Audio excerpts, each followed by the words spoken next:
killed with blows with butt of gun. Ekunja, chief, Monjangu, killed with blows, man, butter, killed by the gun. Ekumba, man, Woman, killed by the killed gun. by the gun. Ikaya, Likoka, man, imprisoned and hung. Umpoloka, Vontembe, girl, man, killed by the killed by the gun. Loafa, Moeku, Yambaka, Efo Loko Zambele, Benga, Bakoko, Ikaya,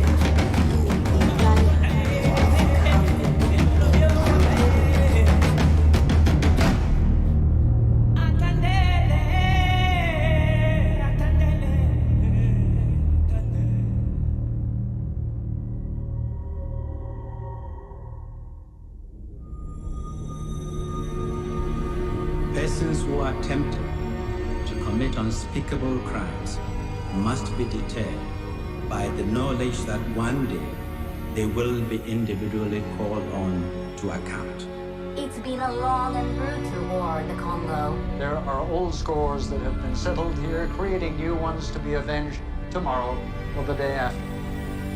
The wrongs which we seek to condemn and punish have been so calculated, so malignant, and so devastating that civilization cannot tolerate their being ignored.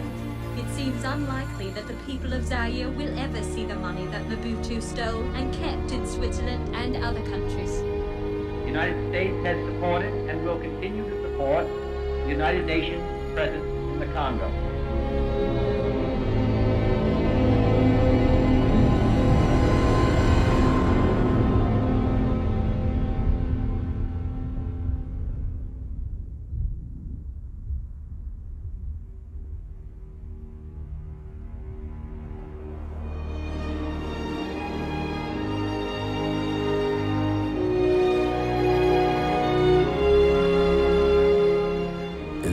Of Africa lies a country called the Democratic Republic of the Congo. The land is vast, lush, full of life and riches. Ivory, rubber, timber, copper, gold, uranium, coffee, diamonds, coltan, natural resources which have inspired a most unnatural history of greed and violence. For decades it was called Zaire, ruled by the notorious dictator Mobutu Sese Seko, who some remember as host to the rumble in the jungle. Others remember him as a ruthless criminal who subverted the hopes of his own nation. The Congo should have been the pride of Africa. Over 3 times the size of Texas, with a river capable of producing enough power to light up the entire African continent.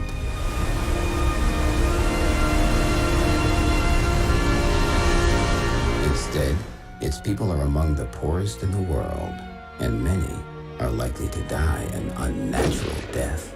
They have been the victims of more than 100 years of greed, plunder, and terror. The legacy of a man who had never even gone upriver. King Leopold II of Belgium.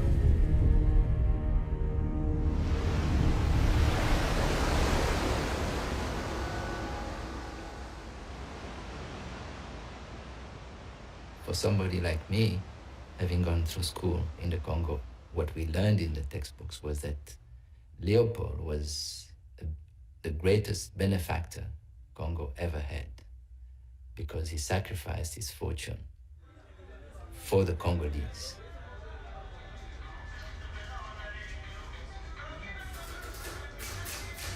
Donc j'étais à l'école entre 49 et 69, disons. Je n'ai jamais entendu. I was in school from 49 to 69, and I never heard a word related to the injustices and constraints of colonization. Je l'ai découvert, ce type. This type of colonization is part of human history everywhere and forever. L'histoire humaine, partout et toujours. That doesn't excuse it, of course. Bien sûr.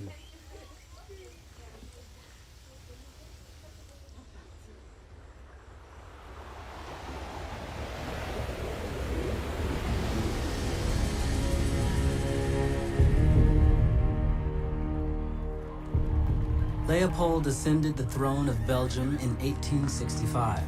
He inherited a country not much bigger than New Hampshire, wedged between the old world power of France and the rising might of a new and unified Germany. While across the English Channel, Leopold's cousin, Queen Victoria, a constitutional monarch like himself, reigned over Great Britain, the most powerful empire of the period. In the middle of the 19th century, King Leopold was beleaguered by a Europe that was confidently entering the modern age. A time of intense industrial growth and personal enrichment, for one in the appropriate position. King Leopold felt anxious when monarchs and profiteers had cut their deals for colonies and fortunes. What was left for Leopold to cut? Alors, il a une première obsession, c'est donner à la Belgique une colonie. Leopold II has a primary obsession, which is to provide Belgium with a colony. He wants grandiose cities with large avenues, with London, Paris, and the other major capitals of Europe serving as a model. And it's obvious that a colony would provide the means to develop major cities. But it's interesting to dig deeper and to see at what price. By 1838, Great Britain had severed the long chains of slavery throughout her empire, and by 1870, most of the unclaimed territories around the world had been colonized by Leopold's European rivals. It seemed only Africa was up for grabs.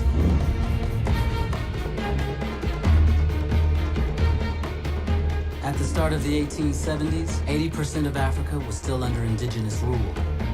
It was ripe for conquest, or protection, as Leopold learned to put it. The event that captured Leopold's attention was Stanley's crossing of Africa from 1874 to 1877. He followed Stanley's activities in the newspapers, which he had delivered every day. Henry Morton Stanley, the most famous explorer of his day, became the first white man to chart the Congo River's course. The brutal expedition took the lives of his 3 white companions, along with 246 of his African porters, who died of disease and exhaustion. We have attacked and destroyed 28 large towns and 3 or 4 score villages.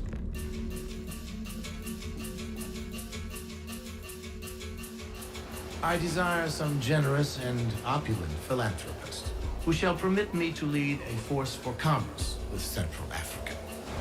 The opulent philanthropist was waiting. A colonial grab by Leopold would require a cunning humanitarian veneer. To engineer a charade of philanthropy, he recruited Stanley and financed what, to the world, was promoted as a scientific expedition. Stanley's contract ran for 5 years, had an annual salary equal to $250,000 in today's dollars. Leopold had begun to cut his deal. Stanley's job was to create at key points along the Congo River a series of stations that would connect the East Coast with the West Coast. He built not only a chain of trading stations, but also a road around the dangerous rapids of the Congo River, precursor to a railway line. If you look at the map of Congo today, if you look at the structure of transport, it hasn't changed since colonial rule.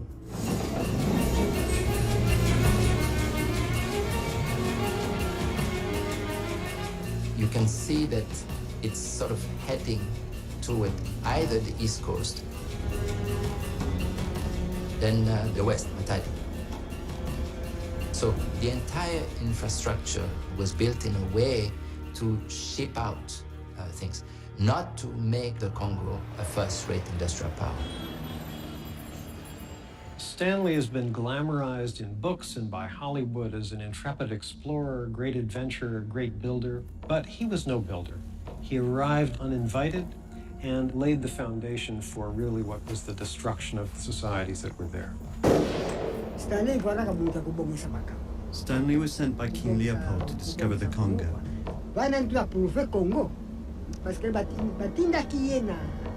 It's him that discovered us. Our brothers that saw him first also saw his soldiers.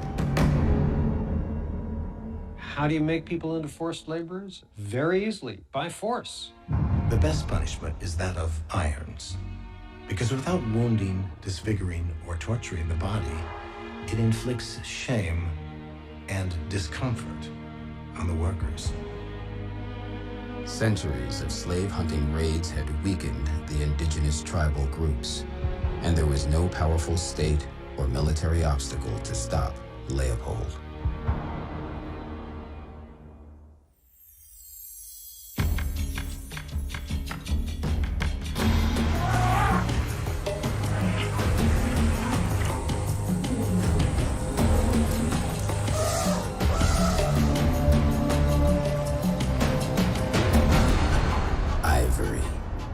Coveted treasure of the era, exotic and expensive.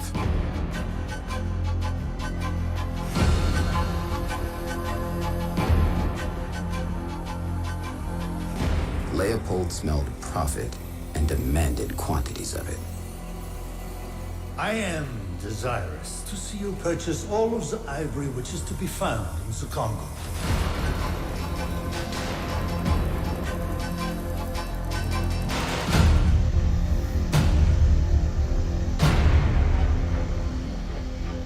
By now, Stanley had organized a powerful private army, the beginnings of the notorious Force Publique, equipped with 1,000 rifles and Krupp cannons. The army swept through the country, shooting elephants, buying tusks from villagers, or just taking them. You should purchase as much land as you will be able to obtain without losing 1 minute from all the chiefs from the mouth of the Congo to Stanley Forward. I will send you more people and more material. Perhaps Chinese coolies. Leopold was adamant that his colony-making be perceived as philanthropic. Leopold, the redeemer of a savage people. He organized his interests under the guise of charity and benefactions, often employing deceptive and misleading association names. Il demande à Stanley, vous allez avancer. He asks of Stanley, you will advance step by step, and every time you run into an indigenous chief, you sign a treaty with him. You'll be under the flag of the independent state, not the flag of Belgium.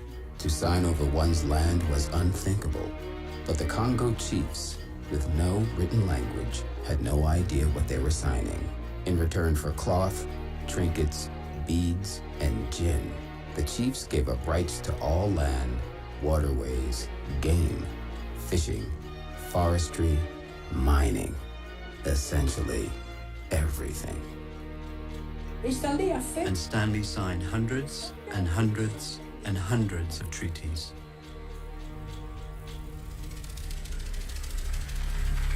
We have constituted entire territories ceded by sovereign chiefs into independent states.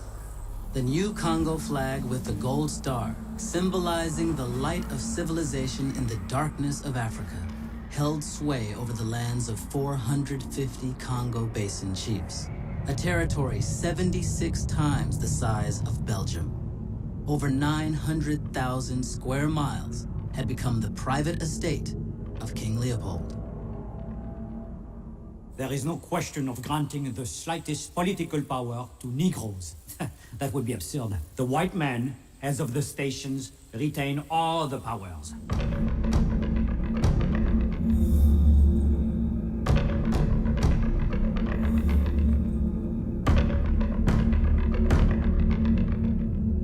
Leopold maintained a complete monopoly, even as he insisted that he was opening up Africa to free trade and that his venture had no commercial interest.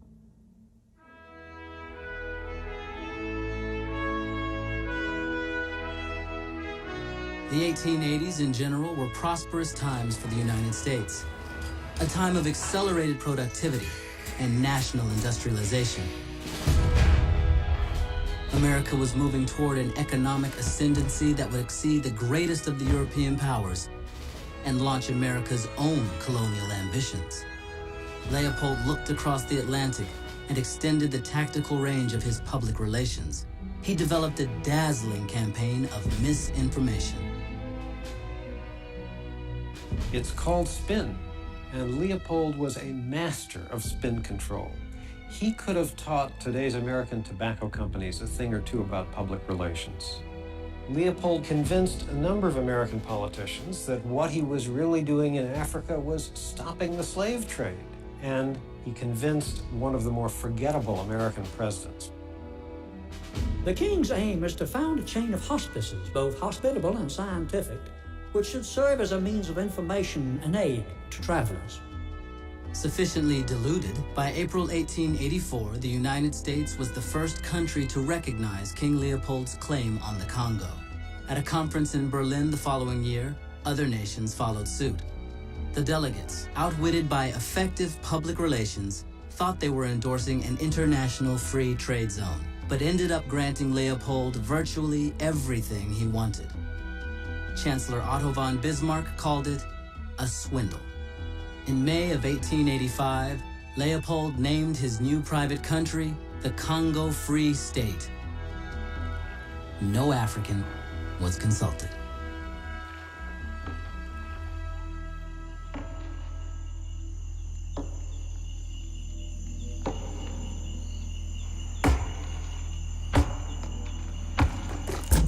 Everything in the Congo Free State was the property of the king.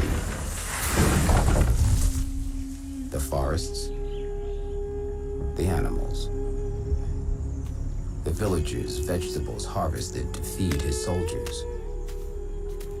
He held title to life, to liberty.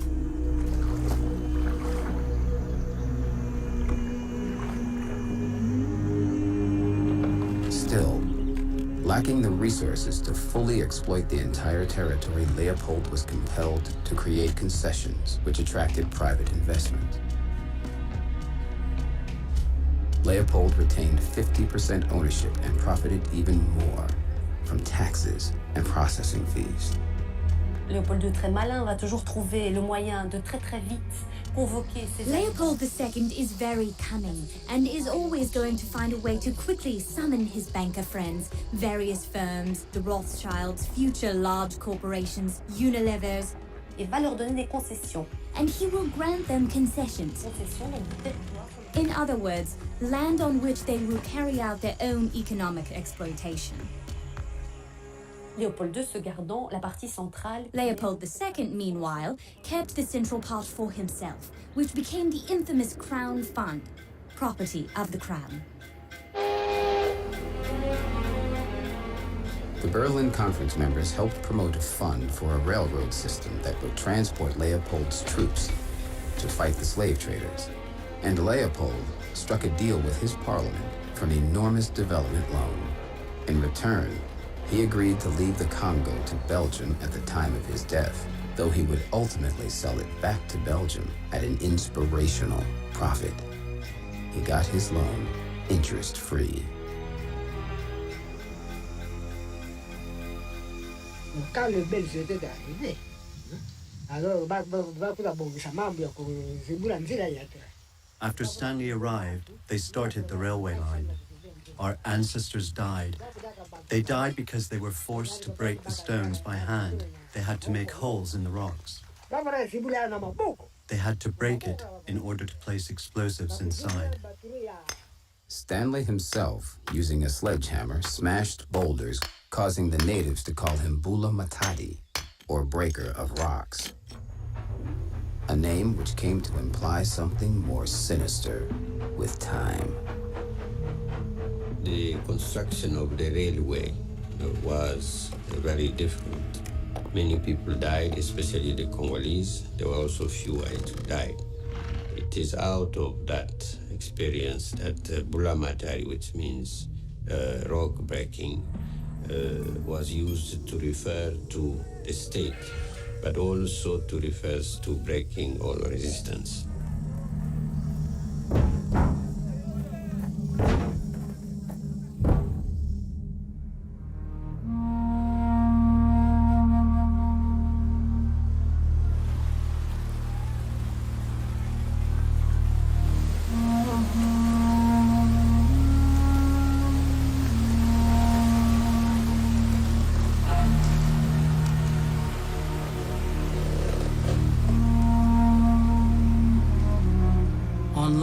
the benevolence of King Leopold, George Washington Williams, an American minister, lawyer, and enterprising journalist, proposed to recruit other Black Americans to work in the Congo. He spent 6 months on foot and by steamer going up the Congo River. To his horror, he did not find a colony under benign rule, as described by Stanley and King Leopold, but a hellhole of torture, abuse, and murder.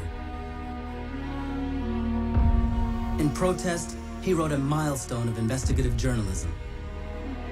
I accuse Leopold's officials of tyranny. I accuse Leopold's government of excessive cruelty. Ox chains eat into the necks of prisoners and produce swords about which flies circle. The courts are abortive, unjust, and delinquent. Not one state official knows the language of the natives. Your Majesty's government is engaged in slave trade, wholesale, and retail. The New York Herald devoted a column to Williams' open letter, causing a furor in Europe where other newspapers picked up Williams' accusations. The United States has a special responsibility because it introduced this African government to the international arena. Williams was the first person to speak out about what others had witnessed, but refused to admit. In describing Leopold's Congo state in action, Williams used a phrase which prefigures the Nuremberg trials by more than half a century. Leopold's Congo state is guilty of crimes against humanity. Leopold dismissed the charges with little difficulty.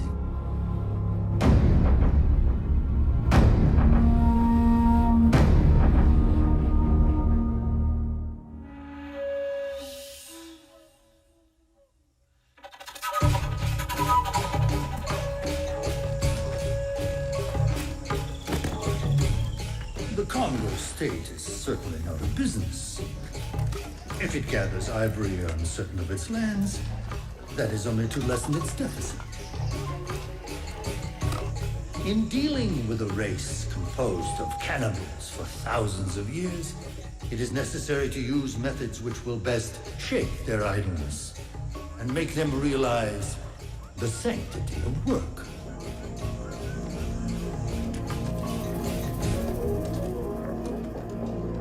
I could never reconcile to myself that Belgians came to civilize, right?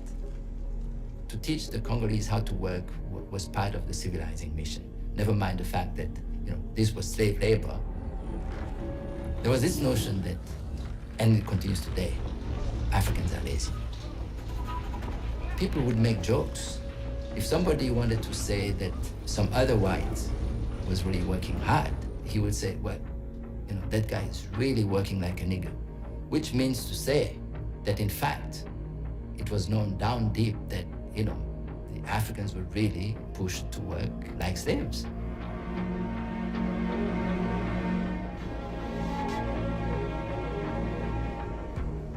Pitiful walking beasts of burden, with thin monkey legs, eyes fixed and round from preoccupation with keeping their balance and from the days of exhaustion.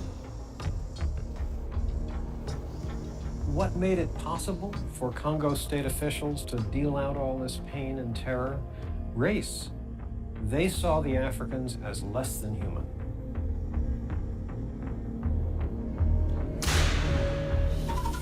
The tool of this sanctioned terror was called the shakot, a whip of raw, sun-dried hippopotamus hide cut into long, sharp-edged corkscrew strips. Its blows left scars, but worse, 25 lashes could render the victim unconscious, and 100 blows could be fatal.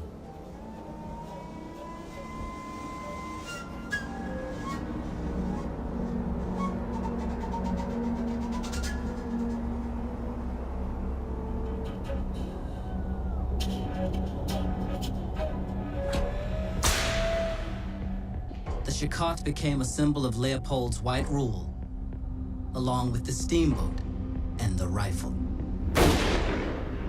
That colonial system was basically organized and maintained through military rule, which the king was trying to impose on the Congolese. Leopold's army, the Force Publique, was 19,000 strong by the turn of the century.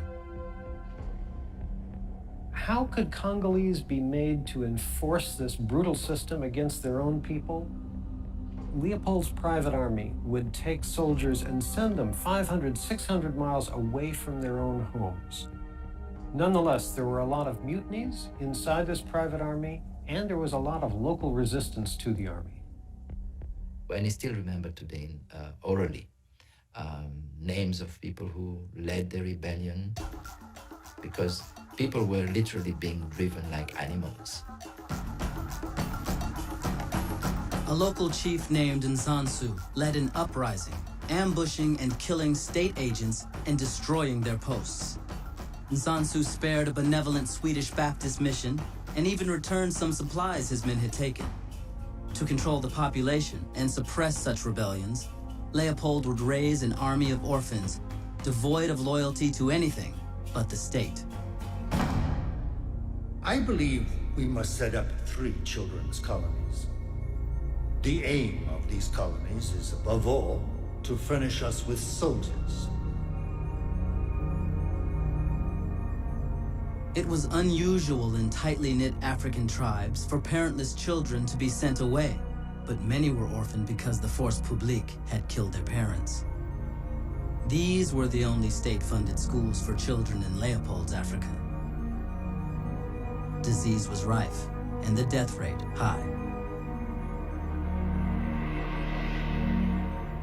Several of the little girls were so sickly on their arrival that our good sisters couldn't save them, but all had the happiness of receiving holy baptism.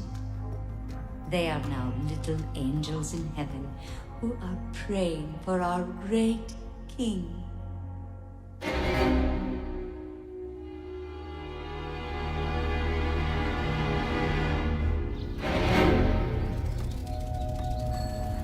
At the turn of the century, the worldwide rubber boom exploded. This is the time when electricity spreads throughout the Western world. So rubber is essential, not just for automobile tires, but for anything and everything that have to do with electric wires.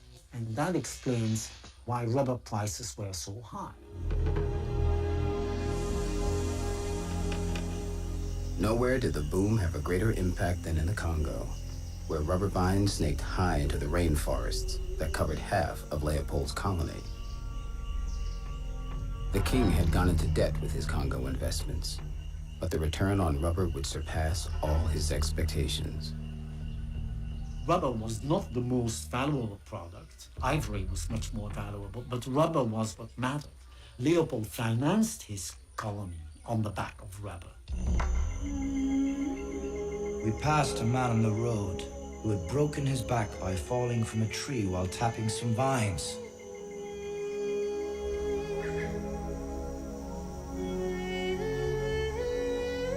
Rubber is a sap which must be congealed to be carried. The only method the workers typically had in the forest was to spread it over their bodies as they worked. It caused excruciating pain when it was peeled away.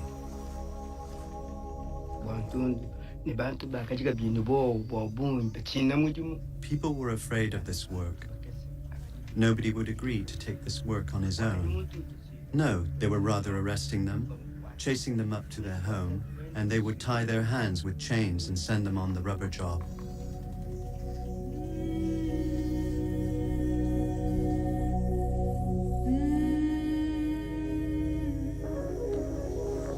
The Red Rubber Terror began in the 1890s. 2 horrifying decades followed of murder and madness in return for profit. Villages were assigned exact rubber quotas. Forced to meet accelerating demands, tappers scattered widely through the jungle, often climbing trees 100 feet off the ground. They could make a small incision at the base of the vine to tap it, or whack through the vine entirely. This produced rubber quickly but killed the vine. In a perverse reversal of production management, tappers were severely punished for not making their quotas, as well as for making their quotas, but killing the vine. The native doesn't like making rubber. He must be compelled to do it. Soldiers arrive in a village, start looting, take all the chickens, grain, goats, and finally they seize the women. These women are kept hostage until the chief brings in the required number of kilograms of rubber. Sometimes women were held hostage, sometimes children, sometimes elders or chiefs. The wives of villagers who resisted were killed, but often died anyway in the stockades, where food was scarce and conditions harsh. The women taken during the last raid are causing me no end of trouble. All the soldiers want one. The sentries who are supposed to watch them unchain the prettiest ones and rape them.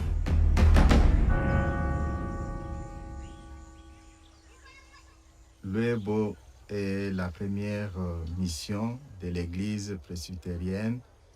Luebo was the site of the first Presbyterian mission, started by Shepherd and Lapsley, who were the first American missionaries to arrive here in Kasai.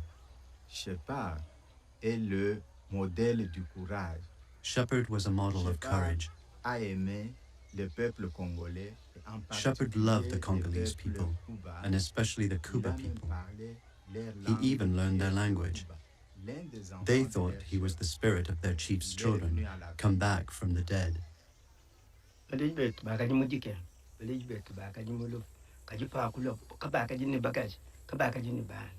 Our parents were living in suffering.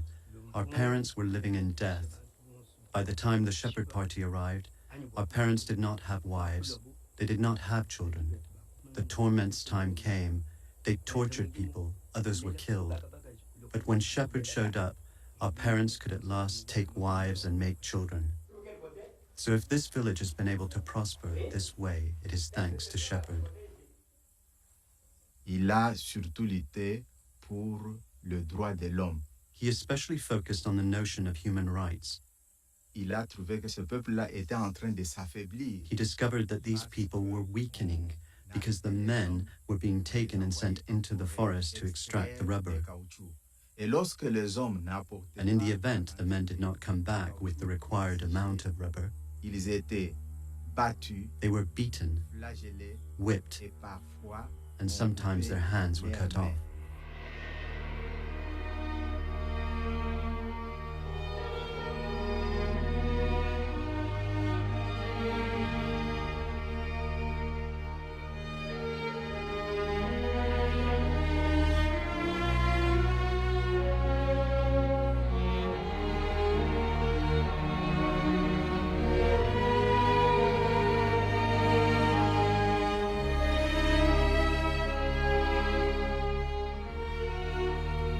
The chief conducted us to a framework of sticks under which was burning a slow fire.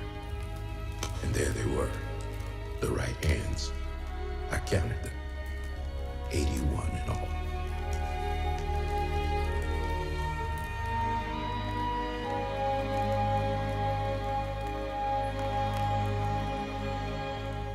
Hands were smoked to preserve them until they could be tallied. Shepherd learned that if a village refused to gather rubber, the state troops would shoot everyone in sight. Some white officers demanded proof that the bullet had not been wasted in hunting, or worse, saved for a mutiny. Occasionally, the soldiers would hunt, and as a cover-up, they would cut a hand from an innocent adult or child.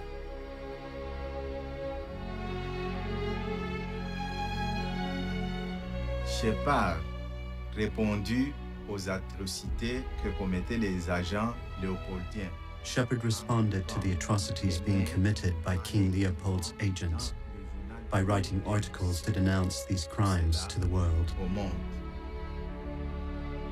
Shepherd's horrifying findings were reprinted widely in Europe and in the United States. A Belgian parliamentarian referred to Leopold's cinquantenaire monument, then being constructed in Brussels from Congo rubber profits, as the Arch of the Severed Hands.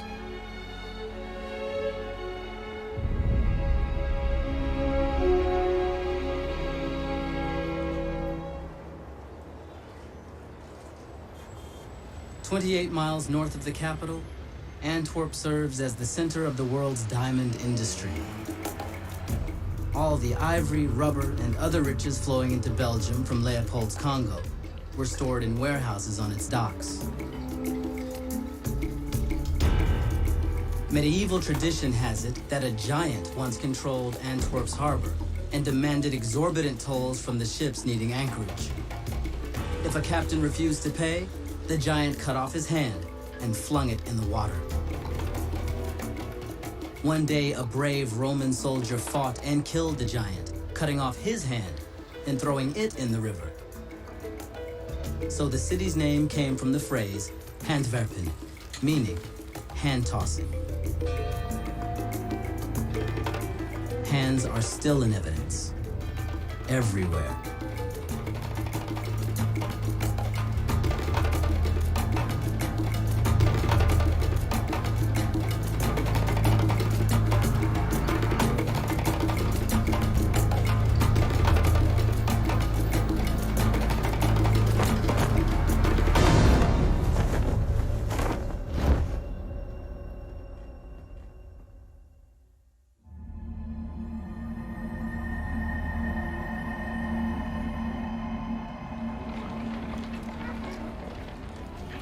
Like most people in Europe, the writer Joseph Conrad also believed Leopold's mission in the Congo was a noble and civilizing one.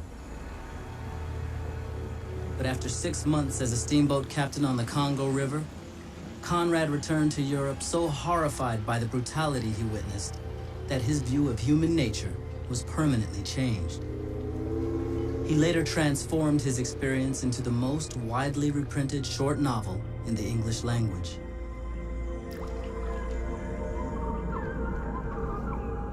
Marlowe, Joseph Conrad's alter ego, is hired by an ivory trading company to sail a steamboat upriver. His destination is a post where the company's brilliant, ambitious star agent, Mr. Kurtz, is stationed.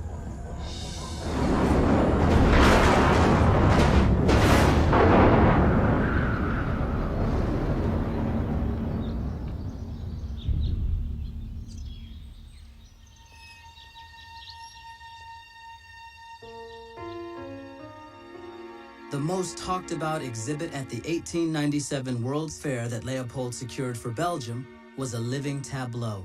267 black men, women, and children imported from the Congo Free State were placed in villages constructed in a park. Here, one could see replications of a river village, a forest village, and a civilized village, which included 90 Force Publique soldiers.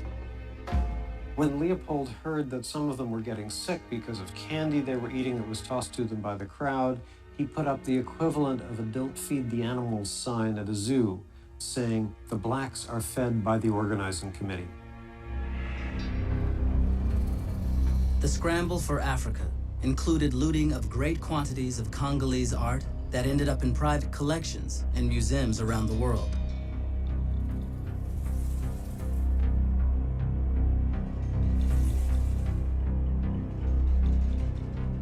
Also on exhibit at the fair were samples of products streaming in from the Congo.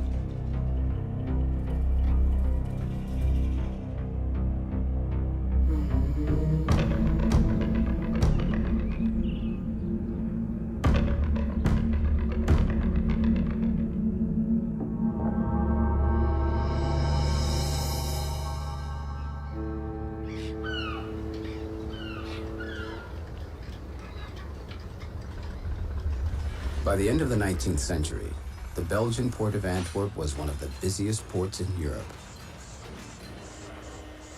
Edmund Dean Morel was a clerk working in Liverpool for a British shipping line, which had a major shipping contract to and from the Congo. On the docks of Antwerp, Morel discovered a stunning fraud. Rich loads of ivory and rubber came from the Congo and into Belgium, but very few trade goods were shipped back, except for huge amounts of weapons and military goods. And someone was skimming huge profits off the top. The figures told their own story. Forced labor of a terrible and continuous kind could alone explain such profits. It must be bad enough to stumble upon a murder. I stumbled upon a secret society of murderers. With a flash of insight from a modest shipping clerk, King Leopold had attracted in Edmund Morel his most dangerous opponent. Once he began to unravel Leopold's web of deceptions, Morel would become one of the great investigative journalists of his day. I was filled with determination to do my best to expose and destroy what I then knew to be a legalized infamy, responsible for a vast destruction of human life.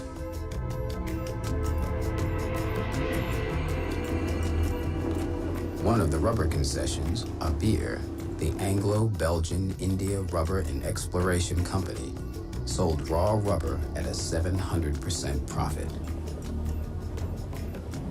Harvesting wild rubber required virtually no investment except backbreaking labor. Their books listed 47,000 gatherers.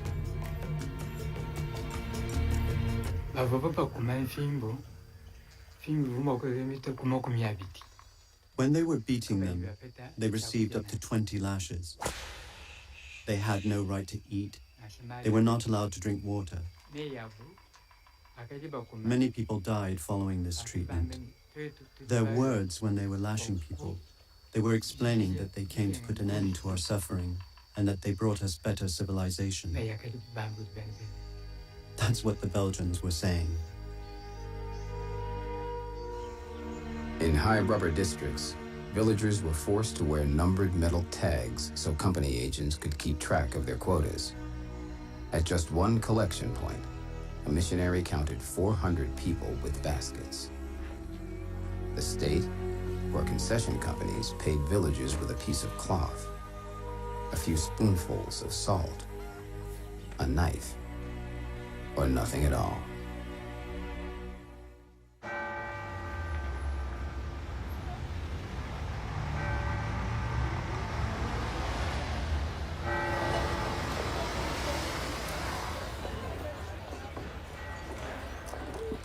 In 1903, the British Parliament passed a protest resolution condemning Belgium's failure to live up to Leopold's promises about fair trade and his treatment of the natives.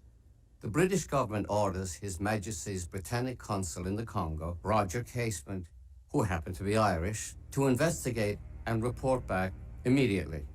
Even though he was employed by the leading colonial power of the day, Casement developed an eye for injustice and witnessed more brutality in Africa than most.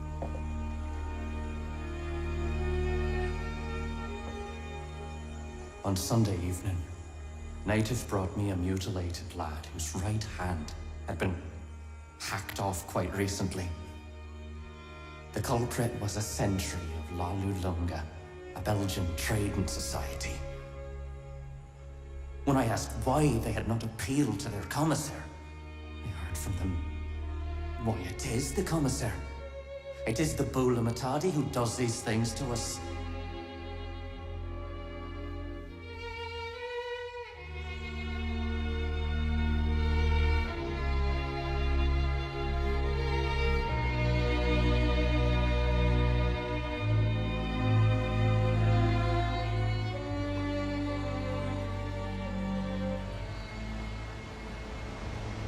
One of the rare testimonies recorded was documented by an American Swahili-speaking state agent, Edgar Canisius, who was moved by a woman of great intelligence named Ilanga. We were all busy in the fields, for it was the rainy season and all the weeds sprang up quickly. a large band of soldiers came into the village. We were dragged into the road and tied together with cords about our necks. The soldiers beat us and compelled us to march to the camp, where the soldiers brought baskets of food for us to carry, some of which was smoked human flesh. My sister Katinga had her baby in her arms and was not compelled to carry a basket. But my husband was made to carry a goat. We marched until the afternoon, when we camped near a stream where we were glad to drink, for we were much athirst. The soldiers took my sister's baby and threw it in the grass, leaving it to die.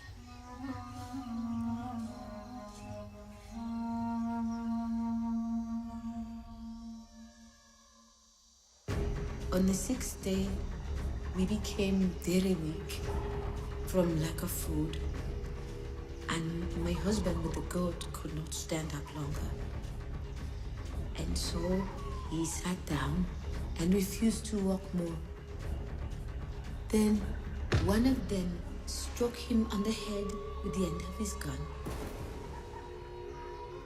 One of the soldiers caught the goat, while two others stuck their long knives they put on the ends of their guns into my husband.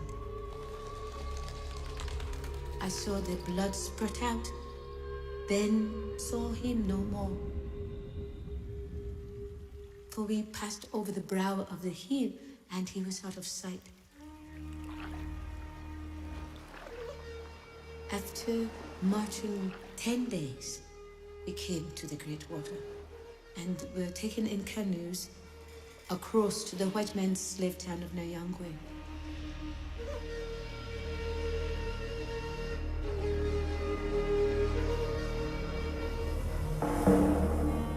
Leopold pronounced himself shocked at reports of misdeeds in his domain. Again, he put to work an early example of public relations expertise. In a cunning counter-campaign, he used the newspapers to plant shocking stories of abuse by other colonialist countries and news of peace and prosperity in the Congo. Ceux qui sont au pouvoir réagissent pas beaucoup. Ils réagissent pas, ils couvrent. Those in power don't react much. They cover up. So there's little talk about the fact that behind all the money, how was it obtained? All that stays quiet. Leopold II has sole power over the independent state of the Congo. The practice of forced labor will continue. The colony will continue to be pumped dry.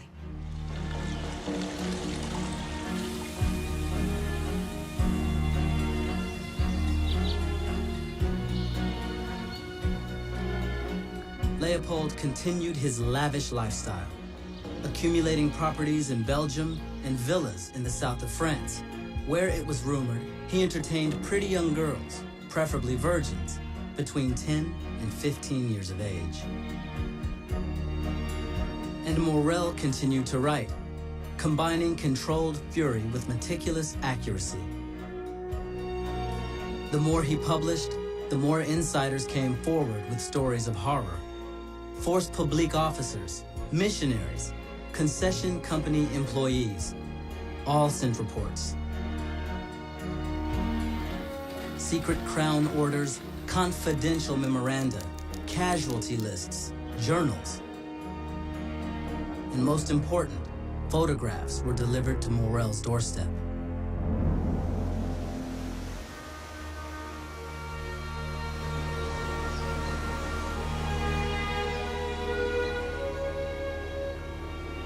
In 1887, I spent several months on the Upper Congo, and I traveled over some of the ground I'm now revisiting after an absence of 10 years. The country was thickly populated, frequent and populous towns, but many of the inhabitants have been killed by the government, men and women.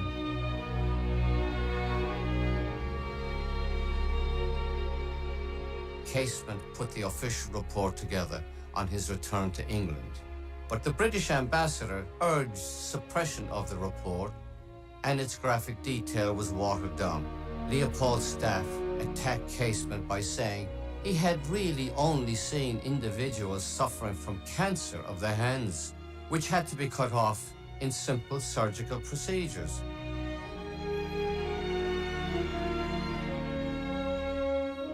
I saw those hunted women, the blood flowing as the whip struck and struck again, the savage soldiers amid burning villages.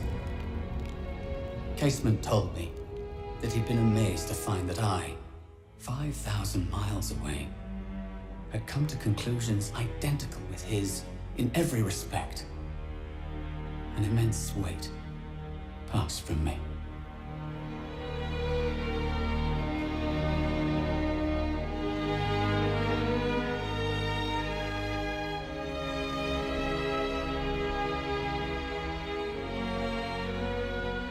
Of the persistent mutilation by government soldiers, there can be no shadow of a doubt. Should the system maintain forced labor on this scale, I believe the entire population will be extinct in 30 years. Infamous, shameful system.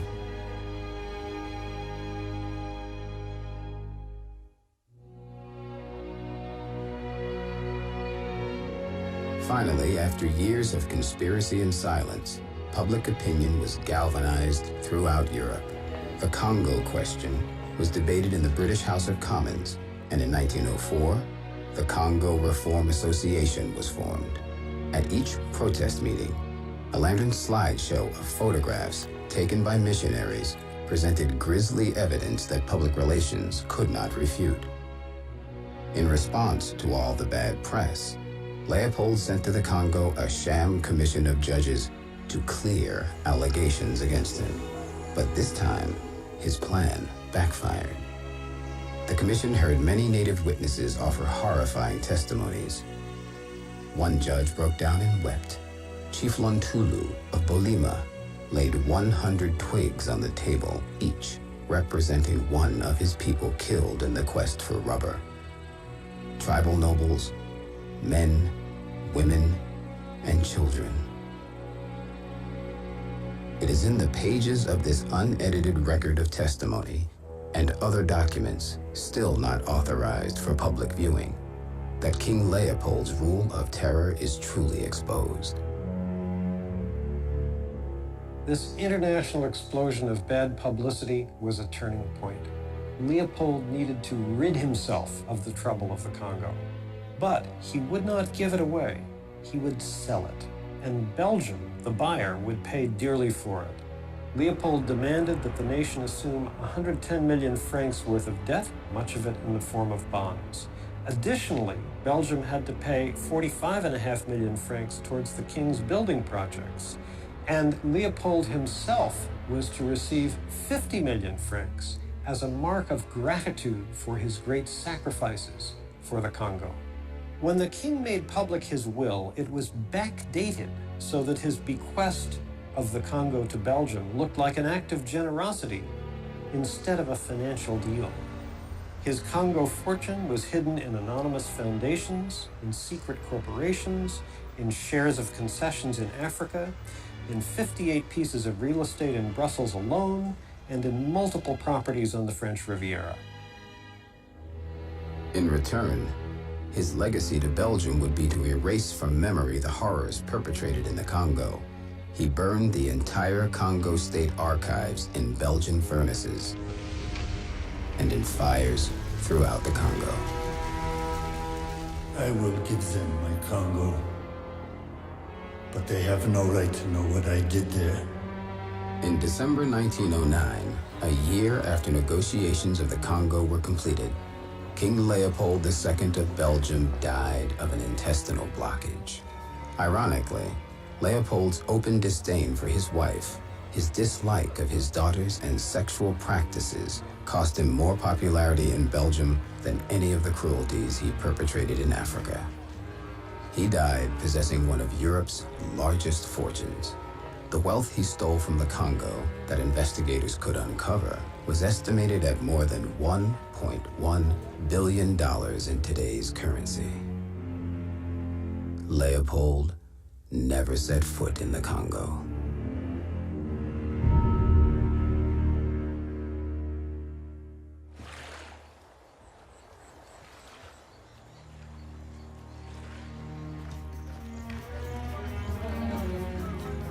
Savagery against the workers subsided somewhat with the Belgian takeover in 1908.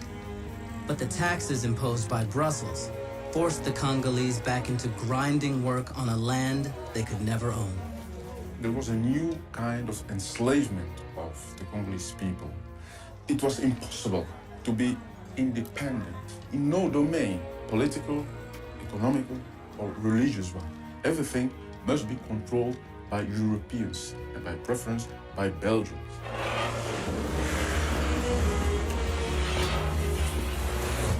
History's complicated. It's never one single thing. But what Leopold did was to establish government as a system of organized plunder. This was continued after him by the Belgian colonial government, and it is still continued today.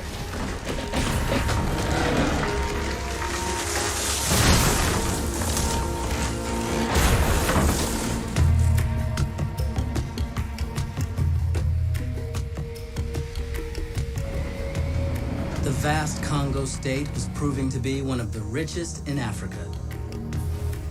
The different resources of each province promised immense wealth to those who could extract it.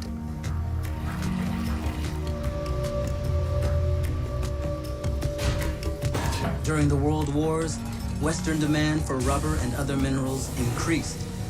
Laborers were recruited with the same tactics used in Leopold's time. A recruiter went round with soldiers or with the mine's own police to the village chiefs, assigned them a quota of recruits, usually double what was actually needed because half of them would run away the first chance they got, and then the chief would round up those whom he liked least and send them off, roped together or in chains, to the district capital. And from there, they would be eventually transported to the mines. For this, the chief received 10 francs for each recruit. In 1920, it was still legal for management to use the shakot, and it was in use as late as 1959. Morgens riepen wij de dorpelingen in de omgeving van de giet waar wij logeerden, riepen wij samen. Every morning we called the people in the village, and then the prisoners came before me. Die mensen kregen daar These people got whipped in front of everybody. The whip was being used to tell these people, look, if you do not do what I say, if you will not pick the cotton, if you will not do maintenance on the roads, you will be whipped as well. Do you understand? That was the system that is based on fear. One could say that Congo was made with the whip. How many people died during the Leopold period and its immediate aftermath? Nobody was counting. But in 1919, an official body of the Belgian colonial government, the Permanent Commission for the Protection of the Natives, estimated that in a 40-year period, half the territory's population had been lost. The question is what that half of the population meant. I mean, it is an estimate.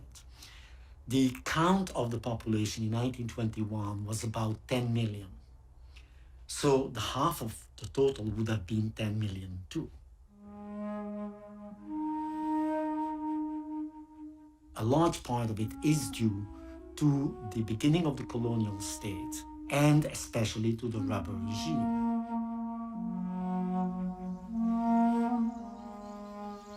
Le père Boulard, Edmond Boulard, arrivé en 1930. Father Edmond Boulard arrived in the Congo in 1931. Par le problème causé par les He was shocked by the consequences of colonization.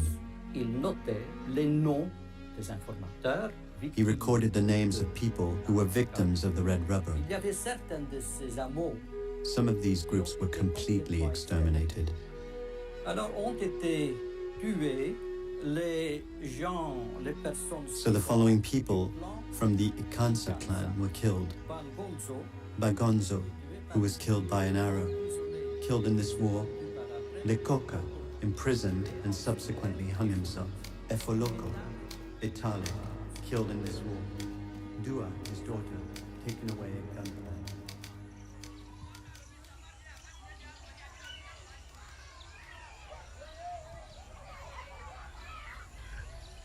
Even though he had worked for years as a colonial official in the Congo, Jules Marchal did not learn of the rubber terror until the 1970s, when he stumbled on it in a Liberian newspaper. There I read about the 10 million black people that we had killed in the time of Leopold II. I was scandalized. I asked for documentation from the Foreign Office in order to defend the honor of my country. And I get no documentation. Then I started to think about it all, because I never knew about these things back then, just as little as the Belgian people now. There was a rule in the archives. They were not obliged to show any piece that was bad for the reputation of Belgium. Every piece was bad for the reputation of Belgium. So they showed nothing. In 1983, Marchal was finally allowed to see a revealing judicial record that had escaped King Leopold's fires. Like Morel before him, Marchal published his discoveries, which were met with denial and disbelief in Belgium.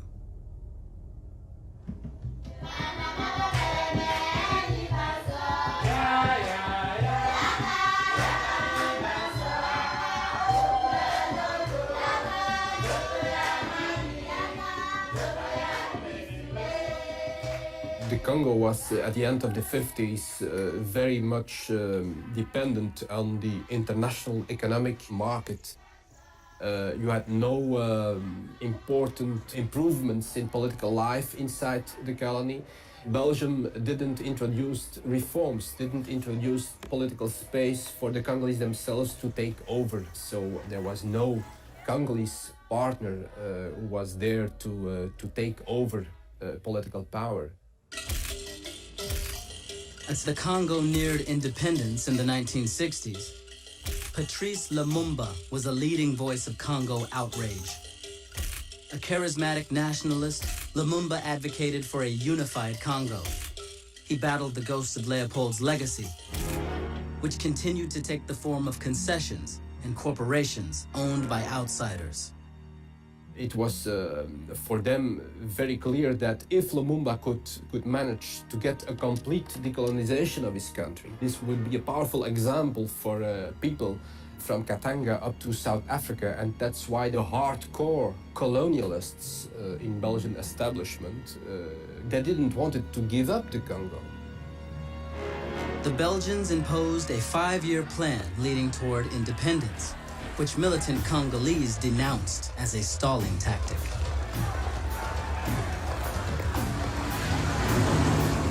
Anger consumed the country. The demand for self-rule placed pressure on Belgium.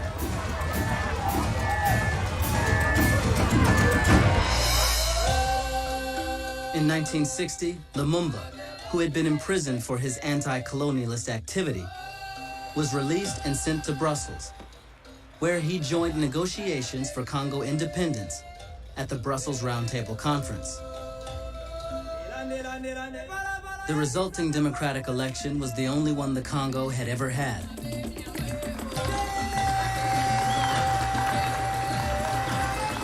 Lumumba was elected coalition prime minister of the new government.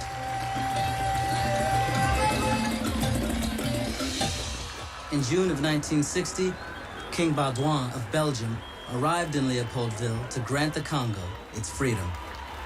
Can you imagine? Here are thousands of Congolese celebrating their long-awaited independence, and they're listening to the King of Belgium making this insulting, condescending, patronizing speech. The independence of the Congo is the crowning of the work conceived by the genius of King Leopold II, undertaken by him with courage and continued by Belgium with perseverance. On that, Lumumba reacted. He was outraged about the paternalistic tone of that speech, and he decided to put the record straight. Men and women of the Congo, victorious fighters for independence, today victorious. I greet you in the name of the Congolese government. We have known ironies, insults, blows to the head that we endured morning, noon, and evening because we are Negroes. In his speech, he was explaining what was the essence of Belgian colonialism, and this was certainly something which the Belgians didn't want to hear. We have seen that the law was not the same for a white and for a black, accommodating for the first, cruel and inhuman for the other. In his reply, Lumumba alarmed Western capitals. He believed that it was not enough to free Africa from its colonial past. It must cease to be an economic colony as well. Mon père était un très bon père, c'est-à-dire bon, il était nationaliste, qui aimait son pays et qui est devenu martyr très jeune. My father was a man who was a nationalist, who loved his country, and who became a martyr when very young. Although Lumumba understood that he had to accommodate Belgian interests, he did not understand that his nationalism in the Cold War was perceived as close to communism. Non, il n'était pas communiste. No, he was not a communist. Je ne vois pas. I am not a communist. It is plainly a matter of information. This certainly confirmed their fears that Lumumba would be a guy who was thinking and speaking for his people and who wouldn't be manipulated into some kind of neo-colonial scheme. Lumumba was a guy who wasn't prepared to sell the interests of his people. When he said, for example, I want to work with everybody who is prepared to accept the real independence of the country, and if it is the United States, okay, but if it's the Soviet Union, that's for me also okay. And that was, of course, something for which Eisenhower was much afraid. No single country, even one so powerful as ours, can alone defend the liberty of all nations threatened by communist aggression from without or subversion within. Mutual security means effective mutual cooperation. When Eisenhower ordered killing Lumumba, the Belgian Prime Minister gave an order to organize a coup against Lumumba. So in a sense, the two came to the same conclusion.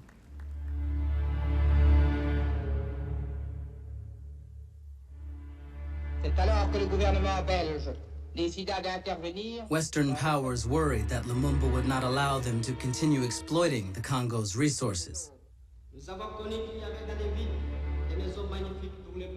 I do not subscribe to the thesis that it is Lumumba's speech at independence which sealed his fate. I think his fate was decided before that.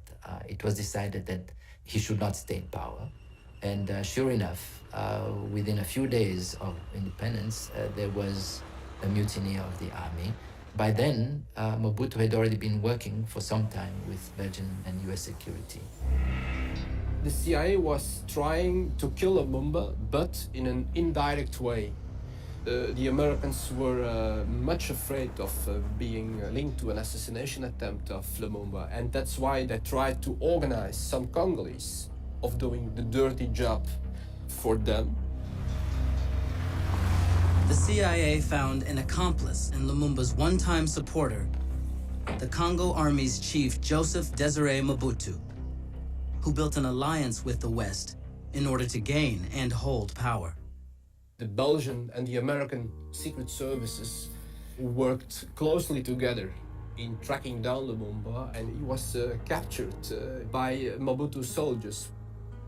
It is important to know that the UN played a heavy role into this capture of Lumumba. The UN presence in the Congo was also due to the threat of secession by the province of Katanga, rich in resources vital to the West. A threat instigated by the Belgians and endorsed by the United States. But Lumumba's troops and nationalists in Katanga were winning that civil tug of war. The Blue Helmets were sent to the Congo to protect law and order, and Lumumba was the legal prime minister of the country, he had the parliamentary majority, but it was the United Nations who closed the airport so that Lumumba couldn't appeal to soldiers loyal to him to come to his aid. And secondly, it was the UN who closed the radio station so that Lumumba couldn't appeal to the population to come to his help.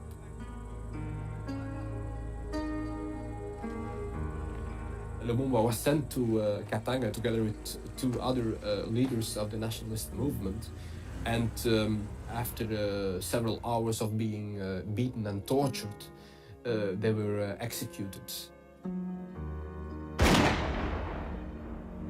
It were two Belgian police officers who got the task of eliminating the bodies altogether. They cut the bodies into pieces and got them dissolved in sulfuric acid. Non, j'ai simplement une vision de ce qui se passe. Je ne sais pas s'il n'était pas mort. Bon. I can only have a vision of what would have happened if he had not died. He fought for democracy, for social justice, for the real political and economic development of the country. And it must not be forgotten that it was the only elected government until today, 43 years later. Les conséquences on a assassiné la démocratie dans ce pays. Thus we lived with the consequences. Democracy was assassinated in this country.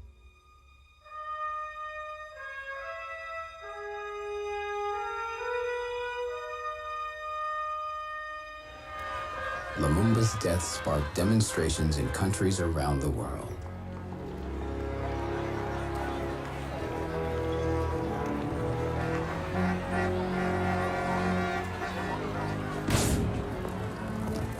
In Belgium, there were hundreds of arrests.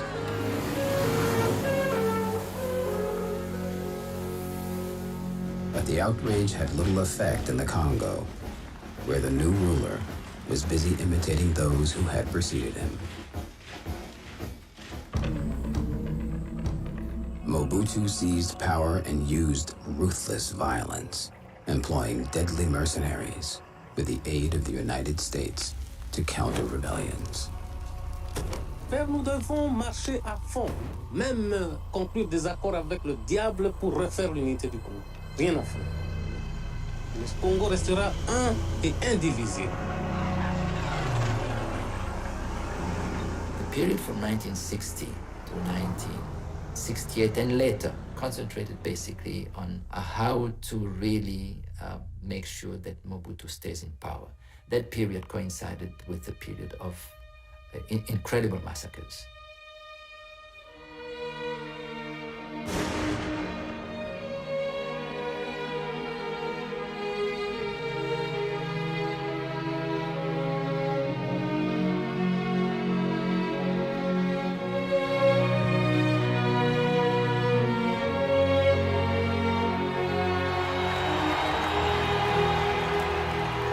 Mobutu and his entourage helped themselves to state revenues so freely that the Congolese government ceased to function. For 30 years, Mobutu was funded by the US, with catastrophic consequences for the Congo and the rest of Africa. For well over $1 billion, the US got a reliably anti-communist regime during the Cold War and a staging area for CIA and French military operations. All that Mobutu gave the Congo was a new name. Well, Zaire is among America's oldest friends, and its president, President Mobutu, one of our most valued friends. The entire continent of Africa. And we are proud and very, very pleased to have you with us today. Thank you, sir. The assassination of Lumumba was basically the Western powers doing away with independent civil alternative to the military rule of Leopold II. Now, once this has been done, they had to look for a military dictator to keep the country together and go on with the exploitation of the country like they did before. And this is what happened till '97 when Mobutu was deposed. And the consequences of this tragedy are going on until today. In 1997, the rebel leader Laurent Kabila swept into Kinshasa and declared himself head of state. Mobutu's palaces were looted, and his soldiers were executed.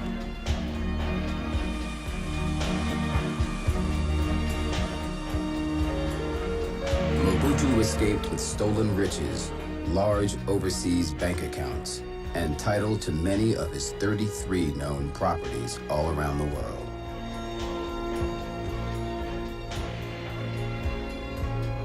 When he died in Morocco of prostate cancer, his personal wealth, accounting for inflation, was estimated at $4 billion. His villa in the south of France is only half a mile from Leopold's chateau. From one cape, you can see the other.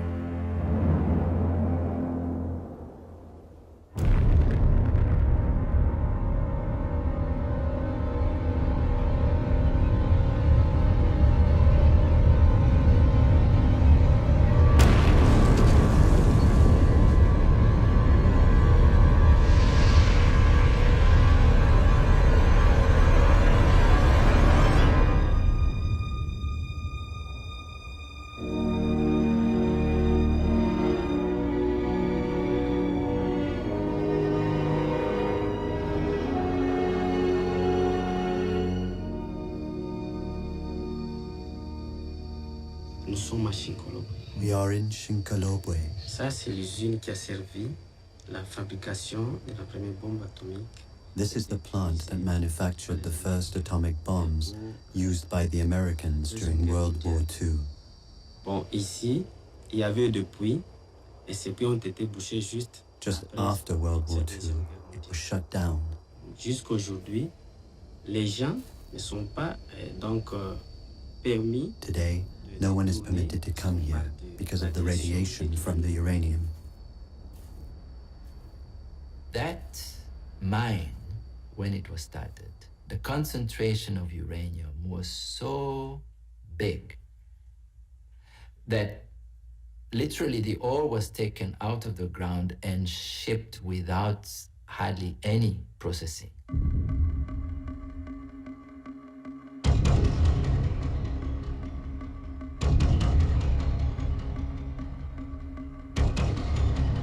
More than 80% of the world's supply of uranium used in the Hiroshima and Nagasaki atomic bombs came from the Congo.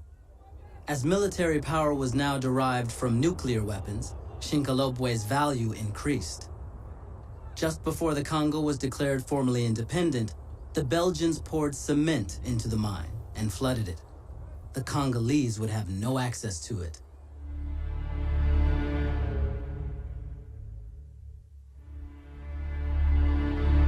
Officiellement, effectivement, Shinkolobwe est fermé, mais officieusement, est en train d'exploiter Shinkolobwe.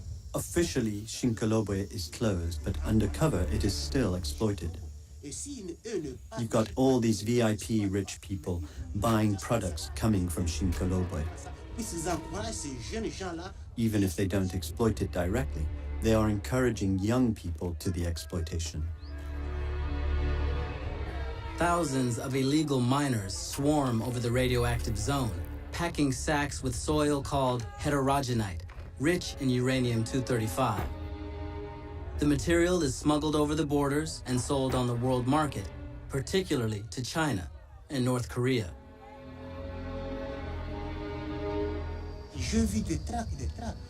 I see trucks and trucks going through Zambia with these materials to South Africa. We have guys claiming to be from the presidential family. They can pass through the border anything without being searched. These are the ones mostly involved in the uranium traffic. We ask ourselves if the president's family stand for the construction of the Congo or the destruction of the Congo. In order to understand this conflict that some people say has now come to an end, but it hasn't, it's important to understand the role of commercial activity in the Congo. This is a war over loot. It's a mercenaries' war. Although Laurent Kabila had pledged changes when he took power, he failed his people, growing secretive and distant. Elections he had promised never took place. Rwanda and Uganda attempted to depose him, triggering what became known as the African World War, when neighboring countries came to his aid. At some point, there was about 6 different national armies roaming around the Congo. They're not so sure who they were fighting, I don't think. You know, everybody knew Zimbabwe, Angola, Namibia, and the Congo were fighting Rwanda, Burundi, and so on. But I don't think that the soldiers were very concerned about it either, because in brief, they began to pillage and plunder. Attention, attention! Provoquez, provoquez! Provoquez, provoquez! In the 1980s and 90s, local Congolese began to have to fend their own way, setting up basically their own local governments. They began by smuggling, they began by exploiting gold, exploiting coffee even, crossing the boundaries to Uganda or to Rwanda with it. These ragtag armies began to maraud the countryside. Villages were then displaced. These displaced villages escaped and formed their own militias. And by 2002, every little guy over 12 years old had a gun. It was the most remarkable example that I have ever seen, and I've seen a bit, of the complete militarization of a society.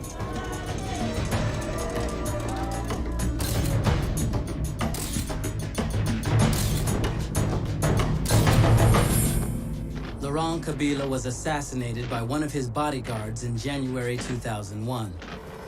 The ensuing chaos provided cover for the world's ruling powers. You see, in a sense, this is again like Leopold's time. It is again exploiting without any control. Today, nothing fuels pillage more than the scramble for coltan, short for columbite tantalite, a metallic ore found mainly in the eastern Congo.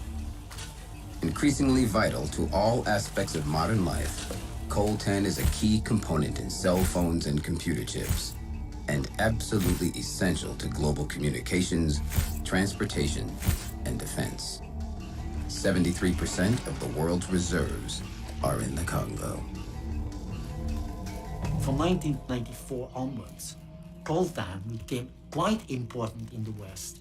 This led to an unbridled rush for coltan by all armed groups on all sides, but mainly by the Ugandans and the Rwandans.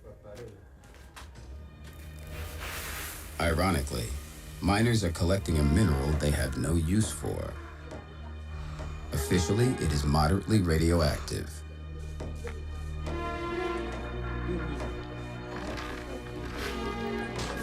Local workers are warned against carrying a day's collection in their pockets lest it result in sterility or cancer. Birth defects appear in children of miners who store sackloads of the mineral in their homes.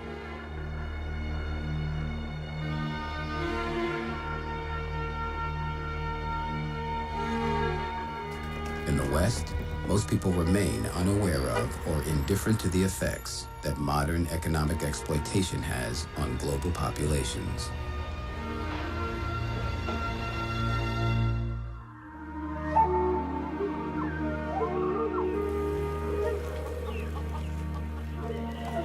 One knows that about 3 million people died in Kivu and in Equateur, either directly from military operations or indirectly from famine and malnutrition plus famine combined.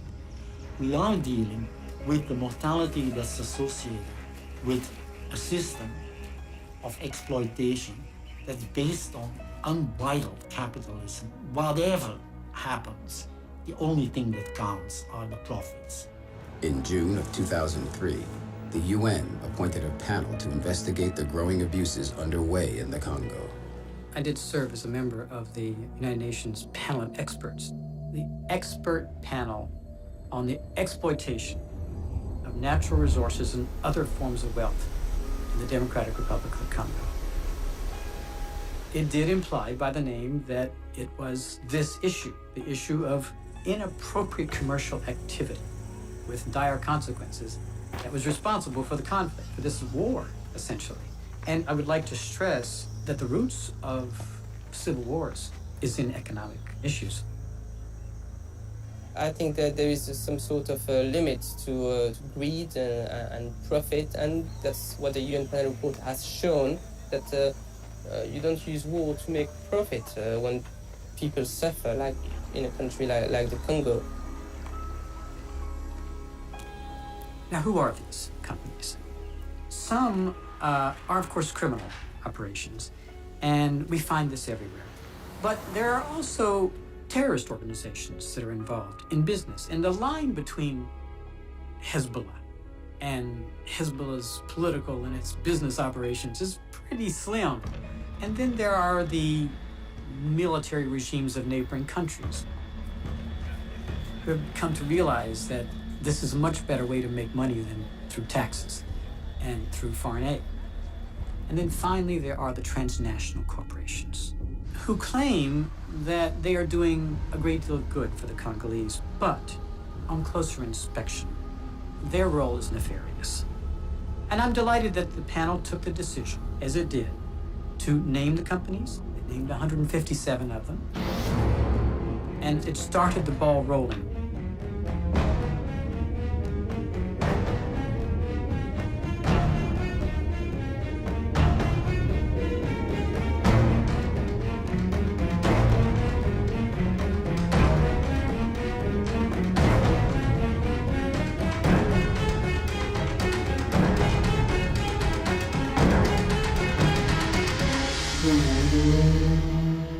All of these companies that helped are complicit in what's happening in the Congo.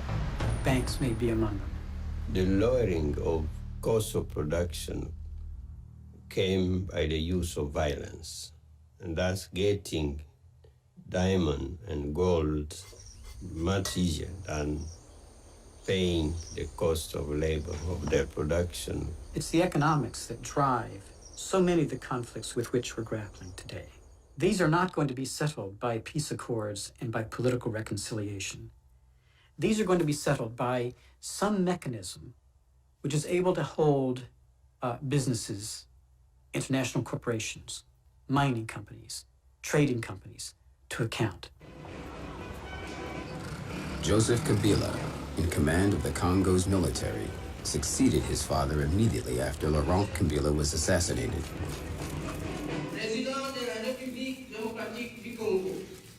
The new president is young but embattled, faced with a country suffering from 32 years of war. Unlike his father, he has attempted to negotiate with some of his father's enemies. And each of them has some personal, particular strongholds or a relationship with power in this country.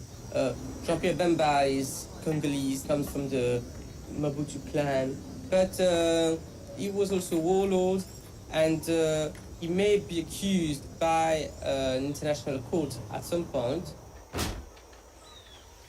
Je veux dire, ce n'est pas un secret. Donc je pense que les richesses de ce pays n'ont jamais profité aux Congolais eux-mêmes. It's no secret that the rich resources of this country have never benefited the Congolese people. Politique ou financier extérieur. Instead, they have benefited either those in power or foreign political and financial groups. In January 1999, Jean-Pierre Bemba, leader of the Movement for the Liberation of the Congo, along with the Ugandan Major General James Kazini, organized a looting of coffee beans so vast that it bankrupted the Congolais Société du Café, the largest owner of coffee stocks in the Northeast. En tout cas, dans la zone que je contrôlais, il n'y avait pas beaucoup de choses à profiter. There was little to profit from in the area I controlled because it was in the forest. Il n'y avait pas de richesse dont There were no resources from which we could profit. The UN panel report reveals that in Equator province, where Bemba is in control, he instructed his soldiers to systematically empty banks once a town was captured. On l'a vu dans le rapport d'ailleurs des Nations Unies. It was in the United Nations report, actually. It mentions $5 billion that were embezzled.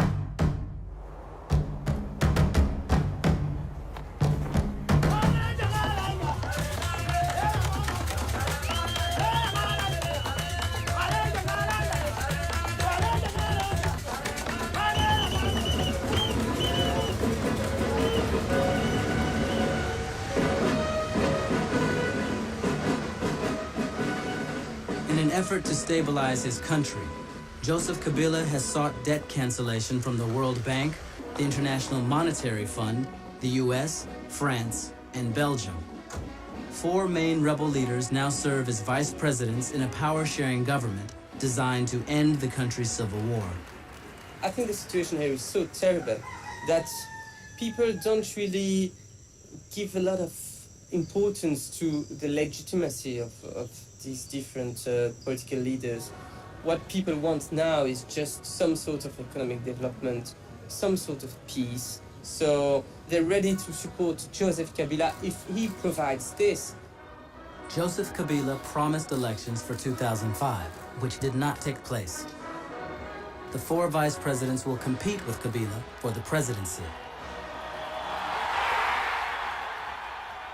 I think it's also in the hands of the local people to fight for their rights. People haven't really yet realized that it's perhaps the right time for them to march and to take to the street. The Congo is simply too rich to be left alone and to left by itself and to be governed by the Congolese itself. There are too many forces who have big stakes into getting their hands onto those huge wealths which are there into the Congo. And this was so during the time of Leopold II, and this is the same today.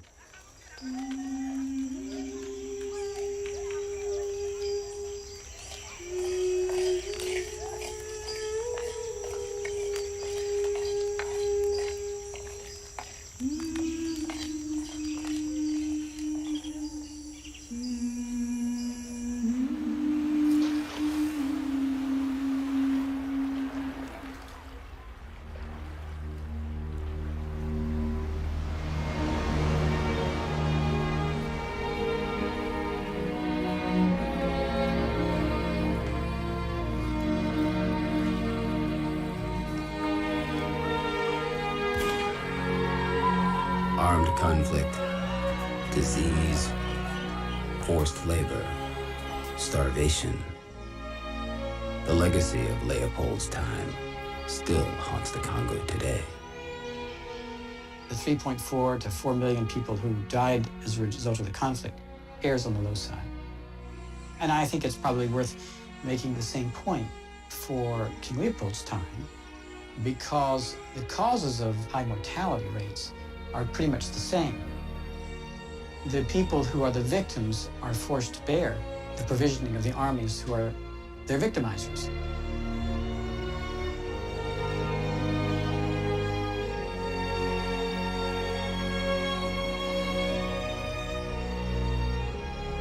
A child who is born in some of these areas has about a 70% chance of dying.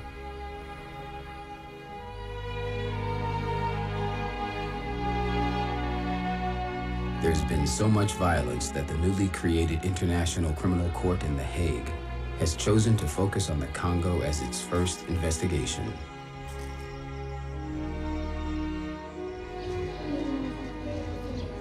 I was heading to the bathroom around 5 p.m.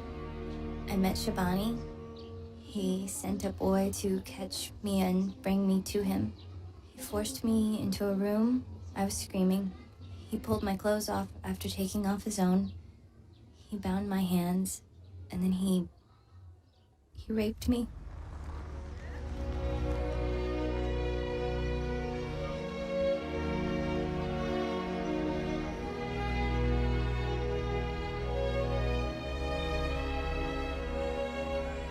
Plus de 65% de notre population a moins de 15 ans. More than 65% of our population is younger than 15 years old.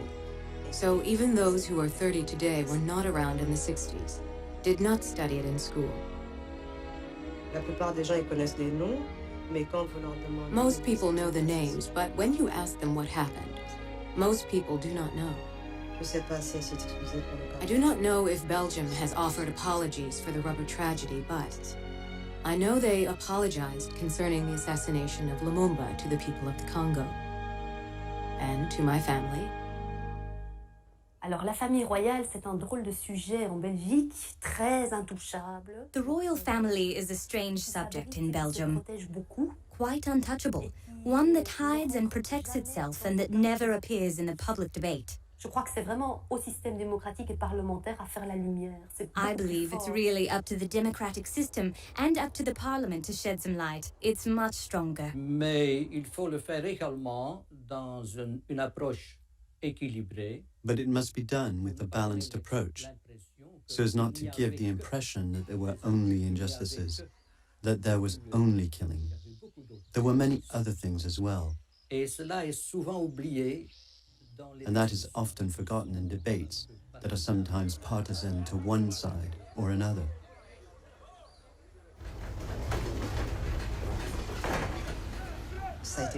It has been very difficult, very long and laborious to put the country back on track. Mais si nous autres, les Congolais, nous-mêmes, nous n'y croyons pas, je ne sais pas qui va y croire.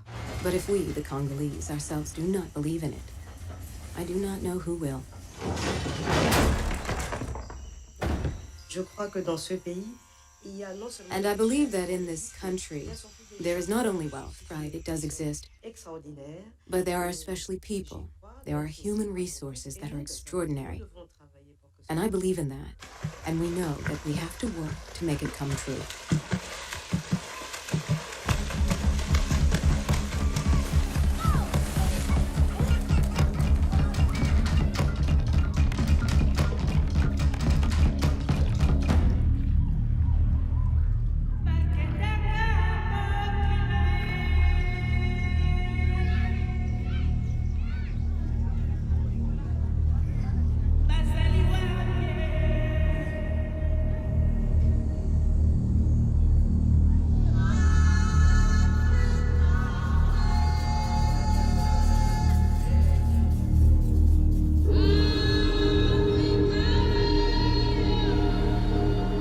Amené par le fusil. Bien Baka, tué par le fusil. Bien Baka, killed by the gun. Italiaoso, his brother, killed by the gun. Ifowoko Zambeo, man, killed by the gun. Lekoka, boy, killed by the gun. Majangu, man, killed by the gun. Ifeka, girl,